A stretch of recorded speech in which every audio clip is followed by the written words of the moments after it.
Moun yo ap radote Haïti an pile moun qui pa konnen puis di pa gen de l'eau dans pays ya market yo pa gen de l'eau, gade de l'eau gen mais tout ça c'est de l'eau.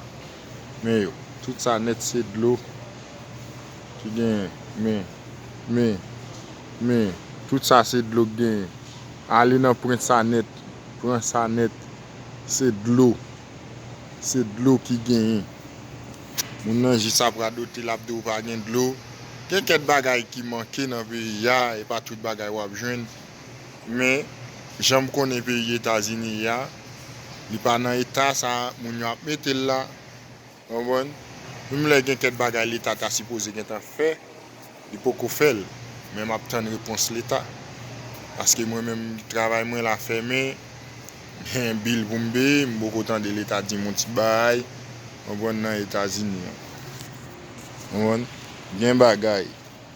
On gen quelques bagay qui manquent dans market là, et pas tout bagay mais yo te dit pas gen toilette hygiénique, pas gen papier poussier mais pas gen papier poussier derrière, on pile problème, c'est pas vrai.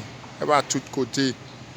Moun nan juste dans moment ba la te fait un petit chalet a, ou te gen un problème de toi bagay, non seul market qui manque mais pas dans toute market. Est-ce que ouais gens de l'eau là? Gardez. Mais ni il faut vivre li. Est-ce que ouais? Tout en laisse ça, tout ça c'est de l'eau net.